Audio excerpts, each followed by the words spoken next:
리모델링이라는 제목으로 함께 은혜를 나누겠습니다. 요즘에 와서 리모델링이라고 하는 말이 유행하고 있는 것을 볼 수가 있습니다. 심지어 오늘날은 리모델링 시대다라고 말하는 사람들까지 생겨났습니다. 왜냐하면 많은 건축물들 가운데 오래된 건축물들을 더 아름답게 만들기 위한 그런 구조적인 여러 가지 조건들을 가지고 좋은 집, 또 아름다운 집을 만들기 위한 붐이 여러 곳에서 일어나고 있기 때문이라고 하는 것입니다. 헌 집을 고쳐서 새 집으로 만들려고 하는 것이 인간의 심리이고, 또 조금 더 아름다운 곳에서 살고 싶은 그런 마음이 우리들의 마음이기 때문인 것입니다.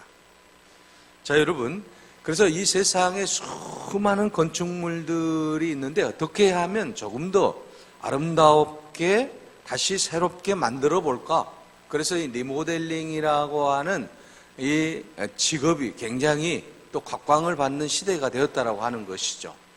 많은 사람들이 인테리어를 하면서 새로 아름다운 건축물들을 만들어내기 위해서 노력하는 모습들을 볼 수가 있습니다. 자, 여러분, 건축물만 리모델링하면 될까요? 여러분, 그렇지는 않다라는 생각이 들어갑니다. 물론 낡은 건축물들을 아름답게 만들기 위한 리모델링이 굉장히 중요한데, 오늘 우리 인생도 리모델링을 해야 된다라고 하는 것입니다. 여러분, 어린아이들은 리모델링 할 필요가 없잖아요. 어린아이 자체로 여러분 멋있는 거 아니겠습니까? 자, 그런데 나이가 점점 들고 또 장년이 되고 노년이 되면 우리의 모든 모습들을 보면서 많은 사람들이 내 모습을 다시 좀 바꿔봤으면 참 좋겠다라고 하는 생각을 하게 된다라고 하는 것이죠. 그래서 요즘에 서울의 압구정동에 성형외과가 가장 붐빈다고 하지 않습니까? 내 모습을 어떻게 하면 조금 더 젊어지게 할 수 있을까? 내 모습을 어떻게 하면 조금 더 아름답게 할 수 있을까? 여러분, TV를 보면 요즘에 모든 사람들이 다 거의 똑같은 얼굴을 가지고 있는 것을 볼 수가 있습니다. 탤런트들이라든지 가수들이라든지. 자, 여러분, 이 스타라고 하는 분들을 보면 거의 얼굴 형태가 같아요. 왜 그럴까요? 성형을 했기 때문이라고 하는 것이죠. 코를 다 우뚝하게 세우고 또 눈을 크게 만들고 또 모든 구조 자체를 미인 형태로 다 성형을 하고 있기 때문에 거기서 거기인 것 같아요. 그래서 요즘에 사람들 얼굴을 보게 되면 거의 쌍둥이 같은 모습들이 많이 보여주고 있다고 하는 것이죠. 자, 이처럼 인간의 욕구도 어떻습니까? 우리의 모든 모습이 아름다워지기를 원한다라고 하는 것이죠. 그래서 남자들도 성형을 하고 여성들도 성형을 하고, 요즘에 여러분 남성들도 또 화장품을 많이 사용하고 있지 않습니까? 여성만 화장품을 사용하는 것이 아니라 남성도 화장품을 사용하더라고 하는 것이죠. 무엇 때문입니까? 아름답게 하기 위해서, 내 모습을 아름답게 하기 위한 하나의 방법이기 때문이라고 하는 것입니다. 자, 이처럼 우리가 인간이든 또 낡은 집이든지 간에 리모델링을 하게 되면 새로워진다라고 하는 사실만큼은 우리가 확실하다라고 하는 것입니다. 자, 오늘은 여러분 종교개혁 주일인데요. 종교개혁이라고 하는 것은 뭡니까? 교회의 리모델링을 말하고 있는 거죠. 교회가 새롭게 변화되어야 된다라고 하는, 이게 바로 종교개혁이라고 하는 것이죠. 루터가 1517년 10월 31일에 종교개혁을 시도했어요. 종교개혁을 시도하려고 한 것이 아닌데 조금 잘못된 교회의 부분들을 고치려고 하는데 아예 그냥 뜯어 고친 것이죠. 이게 바로 종교개혁 아니겠습니까? 자, 여러분, 그렇다고 한다면 오늘 우리들의 모든 삶을 통해서 우리 교회가 또 우리의 신앙이 리모델링 되어야 된다고 하는 것입니다. 왜냐하면 여러분, 초대교회는 참으로 아름다운 교회였지 않습니까? 신앙이 뜨겁고 또 모든 구성원들이 하나님의 영광을 드러내고 또한 그들의 예배 속에서 눈물과 감격이 있었다라고 하는 것입니다. 자, 그런데 기독교 역사가 1000년이 지나고 1500년쯤에 어떻습니까? 16세기경에 이 교회의 모습이 초대교회 같은 그런 모습으로 비춰지지를 않는 거예요. 그러니까 이 모습을 바라보면서 루터가 고민을 하게 되었다라고 하는 것이죠. 초대교회는 이런 모습이 아니었는데, 아름다운 모습이었는데, 세상 사람들이 정말 좋아하는 모습이었는데 왜 이렇게 변해버렸을까? 그래서 종교개혁이 일어나게 되었다라고 하는 것이죠. 자, 여러분, 루터를 중심으로 한 당시의 많은 종교개혁가들이 교회에는 이런 모습이 되어서는 안 된다, 믿음을 가진 사람들이 이렇게 살아서는 안 된다, 이러한 정화운동을 일으키게 되었다라고 하는 사실입니다. 그러므로 처음부터 종교개혁을 하려고 했던 것은 결코 아니었다라고 하는 것입니다. 그들이 이제 잘못된 부분을 조금 뜯어 고치려고 했는데 완전히 개혁이 되었다라고 하는 것이죠. 오늘날 여러분, 리모델링이라는 것도 마찬가지지 않습니까? 조금 잘못된 부분을 뜯어 고쳐서 아름답게 하려고 하는 거잖아요. 뭐 전체를 다 쓰러뜨리고 짓는 것은 새로 건축하는 거잖아요. 리모델링이라고 하는 것은 있는 그 구조 그 자체를 놓고 그리고 조금 잘못된 부분만 뜯어서 아름답게 만들려고 하는 것이죠. 자, 여러분, 이처럼 우리가 개혁이라고 하는, 종교개혁이라고 하는 운동도 마찬가지라고 하는 것이죠. 교회의 잘못된 부분을 뜯어 고쳐서 아름답게 만들기 위한 그러한 개혁이었다라는 말씀인 것입니다. 오늘 우리는 종교개혁 503주년을 맞이하면서 종교개혁자들에게 배워야 할 것은 인간화되고 제도화되고 물질화되고 있던 로마 카톨릭 교회를 개혁해서 복음의 핵심을 회복하기 위해서 모든 성성을 다 쏟아 바치면서 오직 성경, 오직 믿음, 오직 은혜, 오직 그리스도, 오직 하나님께 영광이라고 하는 모토를 내세운 것 아니겠습니까? 그래서 여러분, 종교개혁의 5대 이 솔라는 종교개혁의 5대 강령 또는 5대 표라고 말하고 있습니다. 그런데 이 솔라라고 하는 것은 라틴어의 오직이라고 하는 뜻이에요. 그래서 오직 성경으로 솔라 스크립투라, 오직 믿음으로 솔라 피데, 오직 은혜로 솔라 그라티아, 오직 예수 그리스도로 솔라 크리스투스, 오직 하나님께 영광 솔리데오 글로리아. 이런 라틴어의 이 솔라라고 하는 오직이라고 하는 이 단어를 통해서 우리가 리모델링 하자라고 하는 거예요. 교회가 새롭게 바뀌어 가자라고 하는 것이죠.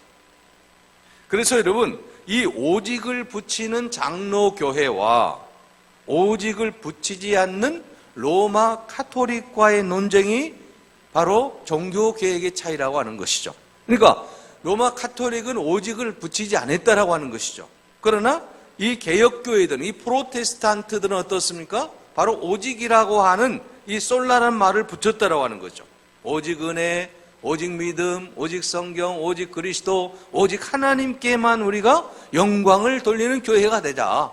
그래서 개혁한 것이 바로 이 프로테스탄트가 되었다라고 하는 것입니다. 오늘날의 개신교요, 장로교요, 감리교요, 순복음교요, 이런 교회들이 바로 이 프로테스탄트라고 하는 것이죠.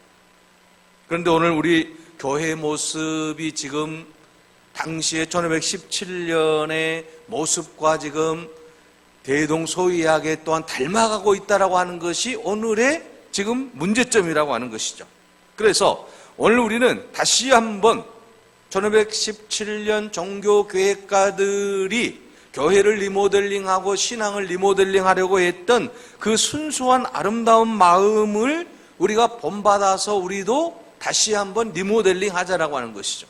내 믿음을 리모델링 하자라고 하는 것이죠. 교회를 한번 리모델링 하자라고 하는 것이죠.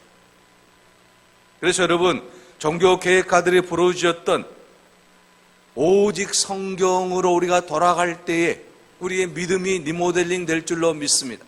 오직 성경으로 돌아갈 때 교회가 새롭게 될 줄로 믿습니다. 그래서 여러분, 우리는 성경으로 돌아가야 된다라고 하는 것이죠. 사실 여러분, 로마 카톨릭도 성경을 여러분 받아들이고 그 성경 말씀을 믿는 거 아니겠습니까? 그러나 여러분, 이 로마 가톨릭의 문제가 뭐예요? 하나님의 말씀과 더불어서 교황의 말이 성경처럼 그렇게 인식이 되었다라고 하는 것입니다. 그러니까 성경 위에 또 다른 권위가 생겨나게 된 거예요. 교황의 교서가, 교황이 한 말이 성경처럼 그렇게 권위를 가지고 있었기 때문에 성경의 말씀이 모든 성도들에게 바르게 전달되지 못했다라고 하는 거죠. 그러니까 교황 말이 오히려 성경보다 더 우위에 있을 수 있다라고 하는 것이죠. 교황이 교서를 내리면 그 말씀을 교황이 내린 그 교서대로만 살아가야 된다라고 하는 것이죠. 이러한 모습을 바라보면서 이 계획가들은 오직 교황의 말이 아닌 성경 말씀으로 되돌아가자라고 하는 것이죠. 오직 성경을 통해서 우리가 하나님을 알게 되고 또 하나님의 말씀이 바로 성경 말씀이다라고 하는 것이죠. 그래서 이 말씀을 회복할 때만이 놀라운 역사가 일어난다라고 하는 사실을 그들이 알게 되었다라고 하는 것입니다. 사실 여러분, 루터가 종교계에 갈 때 당시에는 일반 신앙인들은, 일반 성도들은 성경책을 읽지도 못하게 했어요. 그래서 아예 번역을 하지 않는 것이죠. 그러니까 당시에 독일이라든지 유럽의 이 가톨릭 교회에서 성경은 라틴어 성경밖에 없는 거예요. 번역된 게. 그러니까 신부가 라틴어 성경을 읽으니까 독일 사람들이 라틴어를 알 수 있겠어요? 프랑스 사람이 라틴어 알아요? 영국 사람도 모르잖아요. 그러니까 아예 일반 성도는 성경을 읽을 수도 없는 거예요. 오늘날 여러분, 우리는 한글로 번역이 되어 있기 때문에 얼마든지 성경을 읽을 수 있지 않습니까? 또 요즘에는 얼마나 좋습니까? 히브리어, 헬라어 대조 성경도 있잖아요. 얼마든지 우리가 라틴어 대조 성경도 있어요. 그래서 우리는 언어의 뜻도 알 수가 있고 또 우리가 한글로 되어진 이 성경이기 때문에 얼마든지 하나님의 말씀을 우리가 묵상하고 읽고 그 뜻을 이제 느낄 수 있고 또한 해석할 수 있다라고 하는 것이죠. 그런데 당시에는 성경을 읽지를 못하게 했어요. 누구만 읽어야 되느냐? 사제만 읽어야 된다. 신부만 읽어야 된다라고 하는 것이죠. 그래서 이 중세를 우리는 하나님의 말씀이 없으니까 바로 암흑시대라고 말하는 거 아니겠습니까? 성경의 말씀이 살아있어야 되는데 그렇지 못했다라고 하는 것이죠. 그래서 누구나 여러분 성경을 읽고 성경을 묵상하고 그 말씀대로 살아가야 되는데 그렇게 살지를 못했다라고 하는 것이죠. 그러니까 교황의 말이 하나님 말씀처럼 들릴 수밖에 없는 시대가 바로 이 중세였다라는 것입니다. 그래서 여러분, 종교개혁가들이 이래서는 안 되겠구나. 하나님의 말씀을 모든 성도들이 다 읽을 수 있도록 성경을 번역하자, 우리말로 번역하자. 그래서 루터가 여러분 독일어 성경으로 번역한 거 아닙니까? 라틴어 성경. 그러니까 어떻습니까? 독일의 많은 그리스도인들이 이제 자기 자국의 글로 성경을 보게 된 거예요. 그러니까 성경을 보면서 깨닫는 것이죠. 아, 루터의 말이 옳았구나. 교황의 말이 옳지 않았구나. 그래서 종교개혁의 불이 당겨진 거 아니겠습니까? 여러분, 오늘날에도 우리가 하나님의 말씀을 회복해야 됩니다. 성경 말씀으로 돌아가야 된다고 하는 것입니다. 그런데 요즘 여러분, 우리가 하나님의 말씀을 온전히 묵상하지 못하는 이유들이 무엇입니까? 우리 눈앞에 TV가 24시간 켜져 있다고 하는 것이죠. 또 우리 눈앞에 보이는 게 뭐가 있습니까? 핸드폰이라고 하는 것입니다. 유튜브라고 하는 것입니다. 네이버라고 하는 것입니다. 하나님의 말씀이 우리 가운데 자리 잡을 수 있는 그런 환경적인 요소들을 지금 계속해서 우리가 빼앗기고 있다고 하는 것이죠. 그래서 우리가 손만 여러분 이제 들고 열어보면 그 안에 여러 가지 모든 이제 자료들이 다 남아있는데 네이버나 유튜브나 이런 페이스북이라든지 모든 이러한 것들을 통해서 우리가 정보를 얻고 또한 여러 가지 모든 사고를 하게 된다고 하는 것이죠. 그래서 성경이 밀리고 있다고 하는 거죠. 그리스도인은 이 세상에 살아가면서 성경 말씀이 우리의 모든 삶의 일부분이 되어야 될 줄로 믿습니다. 그 말씀을 읽고 듣고 보는 데 우리가 집중해야 될 줄로 믿습니다. 유튜브의 영상이 아니고 여러분 네이버의 자료가 아니라고 하는 것입니다. 하나님의 말씀이 우리의 모든 삶 속에 살아 움직이고, 그리고 네이버도 유튜브도 우리가 활용하는 것 아니겠습니까? 이것은 활용할 뿐이지 진리는 아니지 않습니까? 여러분 보십시오. 우리가 여러 가지 SNS를 통해서 정보가 들어오는데 그 정보가 여러분 다 진짜입니까? 아니잖아요. 가짜가 얼마나 많습니까? 그래서 팩트를 체크해야 된다라는 말들이 얼마나 많이 일어나고 있습니까? 오늘날에 우리가 살아가고 있는 이 삶의 현실 속에서 우리는 하나님의 말씀이 우리의 삶의 자리를 차지할 수 있도록 해야 된다라고 하는 것입니다. 하나님의 말씀을 늘 묵상하고 그 하나님의 말씀을 우리가 읽고 또 그 말씀을 실천할 수 있어야 된다라고 하는 것입니다. 그래서 오늘 본문 말씀에 분명하게 말씀하고 있지 않습니까? 하나님의 말씀은 살아있다.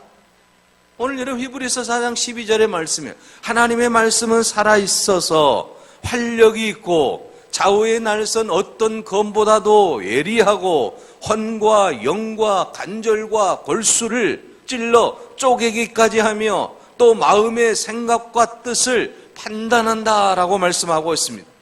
하나님의 말씀은 살아있는 말씀입니다. 이 말씀이 우리의 모든 삶에 놀라운 역사를 이루어낼 줄로 믿습니다. 하나님 말씀대로 살았던 사람들이 성공했습니다. 하나님의 말씀대로 살았던 사람들이 이 땅에서 가장 아름다운 삶을 살았다라고 하는 것입니다. 그러므로 우리는 하나님의 말씀을 우리가 늘 묵상할 수 있는 그러한 삶으로 우리가 전환시켜야 된다라고 하는 것입니다. 그래서 매일매일 하나님의 말씀을 보고 또 그 말씀을 묵상하고 또 그 말씀을 암송하고 또 그 말씀을 듣고 행동으로 실천하는 거예요. 그러면 가장 멋있는 그리스도인이 될 수 있다라고 하는 것이죠. 우리가 이런 믿음을 리모델링하기 위해서는 말씀을 보지 아니하고 어떻게 우리가 리모델링할 수가 있어요? 하나님의 말씀이 표준인데, 하나님의 말씀이 규칙인데, 그 하나님의 말씀을 우리가 묵상할 때만이 우리가 새로운 삶으로 다시 거듭날 수 있다라고 하는 것이죠. 그래서 오늘 우리는 우리의 모든 신앙을 리모델링하기 위해서 말씀으로 돌아가야 될 줄로 믿습니다. 그래서 그 말씀은 우리의 마음과 생각과 뜻을 판단하기 때문인 것입니다. 우리가 하나님의 말씀으로 돌아갈 때 놀라운 역사가 일어날 줄로 믿습니다. 종교개혁의 또 하나의 핵심은 예배를 회복시키는 일이었습니다. 여러분 21세기 오늘날을 가리켜서 예배의 이기시대라고 말하고 있습니다. 주 5일 근무제가 시행되면서 신앙의 문화가 많이 변했다라고 하는 거죠. 한마디로 여러분 오늘날의 문화는 어떻습니까? 우리가 예배를 드릴 수 있는 그런 모든 조건을 완전히 갖추게 하는 그런 문화가 아니라고 하는 것입니다. 그래서 여러분 주 5일제로 인해서 많은 사람들이 여가 생활이라든지 또는 캠프 생활이라든지 여러 가지 자기만을 위한 그러한 삶을 살아가고 있다라고 하는 것입니다. 그래서 여러분 예배마저도 매우 형식적으로 지금 흘러가고 있다라고 하는 것입니다. 여러분 모든 예배는 하나님이 기뻐하시는 신령과 진정으로 드리는 요한복음 4장 24절에 있는 말씀처럼 하나님은 영이시니 예배하는 자가 신령과 진정으로 예배할지니라고 말씀하고 있지 않습니까? 그러므로 오늘 우리의 예배가 여러분 감격과 또 은혜가 넘치는 그런 예배자로서 하나님의 영광을 드러내야 된다라고 하는 것입니다. 자, 여러분 그래서 이 예배는 하나님이 기뻐하시는 그러한 신령과 진정으로 드리는 예배를 드릴 수 있어야만이 되는데, 여러분 이 예배를 드리기 위해서 많은 사람들은 교회당의 건물을 크게 지어야만이 아름다운 예배를 드릴 수 있을 것이라고 착각하는 사람들이 있다라고 하는 것이죠. 그렇지는 않다라고 하는 거죠. 여러분 교회가 여러분 천막으로 되었던 조립식이 되었던 문제가 아니라고 하는 것이죠. 그 예배를 드리는 구성원이 문제지 그 건축물이 문제가 되지는 않는다라고 하는 거죠. 그런데 오늘 한국 교회에는 외형에 굉장히 신경을 쓰다 보니까 여러분 정말 멋있는 아름다운 건축물들이 얼마나 많이 지금 교회당 건물로 들어서 있는지 모른다라고 하는 것이죠. 그런데 그 아름다운 예배당 안에서 예배를 드리는 성도들의 모습은 과연 정말 하나님이 기뻐하시는 예배를 드리고 있느냐라고 하는 것이죠. 오늘 여러분, 우리가 하나님 앞에 아름다운 예배를 드릴 때에 우리의 믿음이 리모델링이 될 줄로 믿습니다. 자, 여러분, 로마 카톨릭이 왜 문제였습니까? 당시에 여러분, 예배가 회복이 되지 않았다라고 하는 것이죠. 교회 건물을 짓기 위해서 면죄부를 판매를 하는 거예요. 그러니까 이게 지금 가장 큰 문제가 되는 것 아니겠습니까? 성당을 짓기 위해서, 크게 짓기 위해서, 베드로 성당을 짓기 위해서 여러분 이제 면죄부를 판매하는 거죠. 면죄부는 뭡니까? 죄를 사해해 주는 그런 표잖아요. 그러니까 이걸 어떻습니까? 돈으로 사는 거예요. 이게 가장 큰 문제였지 않습니까? 루터가 볼 때도 마찬가지고 당시에 그리스도인들이 볼 때 마찬가지예요. 이래서는 안 되는데 교회가. 그런데 당시에 여러분 카톨릭에서는 그런 면죄부를 판매해서 교회당을 크게 짓고, 물론 또 뭐 십자군 전쟁도 있었습니다만 전쟁을 하는데 또 거기에 또 돈이 들어가게. 그러니까 여러 가지로 하나님이 기뻐하시는 온전한 예배가 되지를 못했다라고 하는 것이죠. 교회가 겉은 반지름한데 예배가 감격이 없고 하나님의 임재가 없고 또 예배를 드리는 성도들의 감동이 없고 이름으로 말미암아서 그 중세 교회 예배는 생명력을 잃어버린 그런 예배를 드리게 되었다라고 하는 것입니다. 그래서 종교 개혁이 일어났다라고 하는 것입니다. 사실 여러분, 우리가 드리는 모든 예배는 하나님이 기뻐하시는 신령과 진정으로 드리는 예배가 되어야 될 줄로 믿습니다. 또한 여러분, 오늘 우리가 드리는 이 예배를 여러분 리허설 기간이라고 여러분 생각할 수 있어야만 된다라고 하는 것입니다. 여러분, 리허설이라고 하는 건 뭡니까? 본 어떤 그 행사를 위해서 준비하는 거잖아요.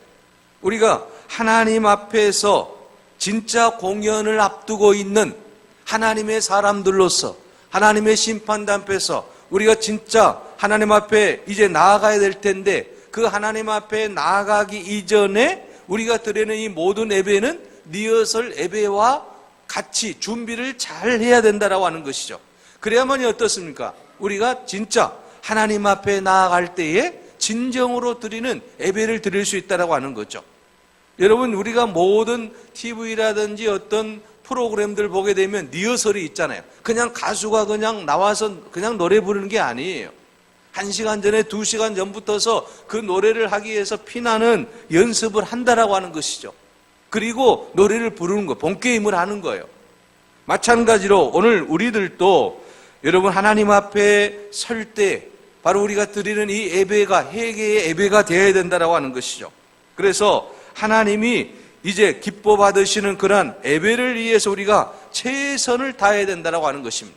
하나님 앞에 우리가 나아갈 때 진정한 예배를 드리기 위한 그러한 모든 삶을 우리가 준비해야 된다라고 하는 것이죠. 그래서 하나님께서는 이스라엘 백성에게 절기를 지키라 하시면서 아무 노동도 하지 말고 먼저 성회로 모이라고 말씀하고 있습니다. 성회가 히브리어로는 미크라인데 이 뜻이 리허설이라는 말입니다.